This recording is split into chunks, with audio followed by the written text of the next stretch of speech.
Knock knock. আমি Jeet Ganguly, art blogger. আজকে রয়েছি একাডেমি অফ ফাইন আর্টসের ওয়েস্ট গ্যালারিতে। চলছে আর্ট উইন্ডোর দলগত প্রদর্শনী। আমরা পুরো প্রদর্শনীটি ঘুরে দেখব। প্রদর্শনীর সদস্যদের মধ্যেও একজন আমাদের সাথে উপস্থিত আছেন, তার সাথে আমরা কথা বলে নেব।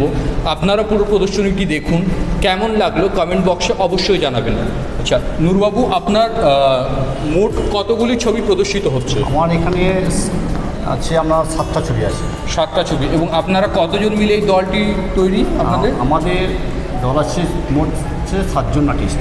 7জন আর্টিস্ট আছেন, তাই তো? আচ্ছা, মোট কতগুলি ছবি প্রদর্শিত হচ্ছে এবার আপনাদের? মোটামুটি আছে এখানে জাস্ট মোটামুটি 30টা ছবি আছে। 30টা ছবি আছে।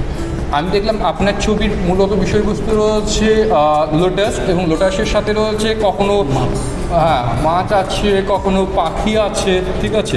তো আপনি আমাকে যদি বলেন আপনার ছবির বিষয়বস্তু নিয়ে, এবং আপনার মাধ্যমটা অ্যাক্রিলিক, তাই তো? আচ্ছা, একটু বলুন আপনার ছবি নিয়ে। অ্যাকচুয়ালি আমি যে ছবিটা আমি দেখি, লোটাসের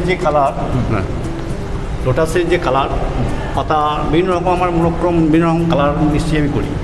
এটা হচ্ছে কখনো পিঙ্ক কালারের পাতা, কখনো নীল কালারের পাতা, কখনো সবুজ কালারের পাতা নিয়ে আমার নিজস্ব কম্পোজিশনে একটা পাতা কম্পোজিশন করে আমি একটা লোটাসের স্টেজ বানাই।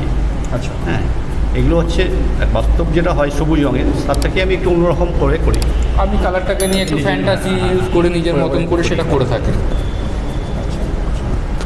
ঠিক আছে, কাজগুলি খুবই মানে আমরা দৃষ্টিনন্দন, মানে কেউই যদি দেখে একদম বাড়িতে সাজিয়ে রাখার মতন ছবি, সেইভাবে একটা কালার কম্পোজিশন। পাতাটাকে দেখে মনে হবে যেন ফুল এক্স্যাক্টলি, পাতাগুলো যেন ফুলের মতো।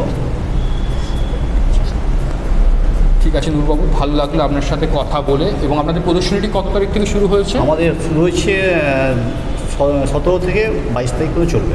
17 থেকে 22 তারিখ পর্যন্ত চলবে। তো ধন্যবাদ আপনার।